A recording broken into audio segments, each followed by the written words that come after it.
ناظرین اکرام السلام علیکم۔ ہمارا معاملہ تو یہ ہے کہ ہم تو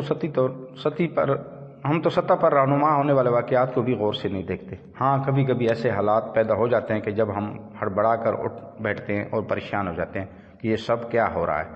یہ ہمارے دیش کے لوگ ہیں، ان کے چہرے دیکھیں کتنے غصے میں ہیں۔ کوئی بیوی سے لڑ کر آیا، کسی کا بیٹا اس کی بات نہیں سنتا، کسی کو اپنے پڑوسی کی ترقی سے جلن ہے، مالک مکان کے تانے سن کر آیا۔ اسی طرح سرکار کے احکامات سے کرکٹ ٹیم کی ہار تک ہر بات پہ ناراض ہیں، لیکن سب چپ ہیں، کسی کے منہ سے آواز نہیں نکلتی، اور یہ سارا غصہ تجھ پہ نکالیں گے۔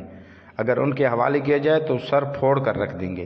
ایسا نہیں ہے کہ دنیا کے دیگر ترقی یافتہ ممالک میں حادثات یا دلخراش واقعات رونما نہیں ہوتے۔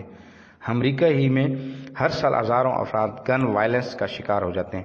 برطانیہ میں، جو نہ صرف ایک ترقی یافتہ ملک ہے بلکہ صدیوں تک دنیا کے ایک بڑے حصے پر قابض بھی رہا ہے، ہر سال معصوم بچوں کو جنسی زیادتی کا نشانہ بنانے کے ہزاروں واقعات سامنے آتے ہیں، مگر ان تمام ممالک میں جرائم کی اطلاع ملتی ریاستی مشینری خود بخود حرکت میں آ جاتی ہے اور مجرم کو کیفر کردار تک پہنچانے کی ہر کوشش کی جاتی ہے۔ ایسا بھی نہیں ہے کہ وہاں ریاست 100% مسائل حل کرنے میں کامیاب ہو جاتی ہے، لیکن کم از کم 90% معاملات کو ان کے منطقی انجام تک ضرور پہنچا دیا جاتا ہے۔ ہمارے ریاستی نظام کی سب سے بڑی بدقسمتی یہ ہے کہ یہاں ادارے اپنی ذمہ داریاں پوری کرنے میں بالکل ناکام ہو گئے۔ اسی طرح ہر داغ کے پیچھے ہو یا نہ ہو ہر جرم کے پیچھے ایک کہانی ضرور ہوتی ہے۔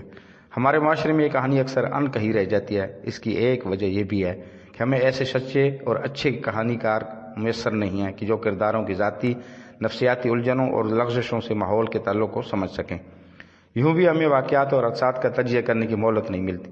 ایک اور مسئلہ یہ بھی ہے کہ ہمارے ملک میں قانون کے نفاذ اور عدل کے نظام میں ہیر پھیر کی کافی گنجائش موجود رہتی ہے، اور اس طرح جرم اور مجرم صاف چھپتے بھی نہیں اور سامنے یعنی انصاف کے کٹہرے میں آتے بھی نہیں۔ ایسا کم ہوتا ہے کہ کوئی بڑا جرم ملک کے ضمیر کو جھنجھوڑ دے اور ایک نیم خوابیدہ نظام کو جگا دے۔ ان دنوں ہم ایسی ہی کیفیت سے دوچار ہیں۔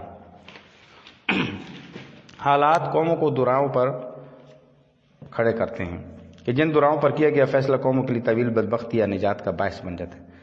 اگر فیصلہ کسی وقت پریشانی کو رفع کرنے کے غرض سے ہو تو عموماً مستقل پریشانی گلے پڑ جاتی ہے۔ ہمارے معاشرے میں مریض اور معذور لوگ بھی ہماری توجہ کے مستحق ہیں۔ زندگی کی مصروفیات اور معیشت کی دوڑ میں کئی مرتبہ ہمیں اپنے ذاتی معاملات اور گرد و نواح سے بالکل فرصت نہیں۔ بہت سے لوگ فارغ ہوتے ہیں لیکن وہ یہ اوقات فضول قسم کی مجالس، گپ شپ، انٹرنیٹ اور موبائل فون پر ضائع کر دیتے ہیں اور اپنے گرد و نواح میں موجود محروم، مفلوج الحال اور مریض لوگوں کی خبرگیری یا ان کی بحالی کے لیے کچھ بھی کردار ادا نہیں کر پاتے۔ لہٰذا ہمیں اپنے گھر کے ساتھ گرد و پیش پر بھی نظر رکھنی چاہیے۔ اگر معاشرے کا ہر شخص مجبور اور مریض لوگوں کی بحالی اپنے وسائل اور وقت میں سے کچھ حصہ صرف کرے تو اس سے نہ صرف دکھی انسانیت کی خدمت ہو سکتی ہے بلکہ دوسرے لوگ بھی اس میں شامل ہو سکتے ہیں۔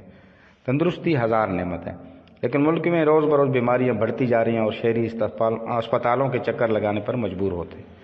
ہیپاٹائٹس کا مرض ہمارے ملک پاکستان میں بہت زیادہ پھیل چکا ہے۔ عوام الناس میں ہر 10واں شخص اس موذی مرض کے پھیلنے میں سے سب سے زیادہ کردار چائے فروش، گنے کا رس بیچنے والے، گاجر کینو کا جوس بیچنے اور حجام حضرات کا ہے۔ عام طور پر دیکھا گیا کہ ان لوگوں کے پاس پانی کی ایک ہی بالٹی ہوتی ہے جس میں چائے کا کپ، جوس اور رس والے گلاس ڈبو کر نکال کر رکھتے ہیں۔ حجام حضرات اپنے اوزار اسٹیریلائز نہیں کرتے، جس سے یہ مرض روز ازوں بڑھتا ہی جا رہا ہے۔ حکومت وقت کی یہ ذمہ داری ہے کہ لوگوں میں اس حوالے سے آگہی پھیلائی جائے۔ وما علینا الا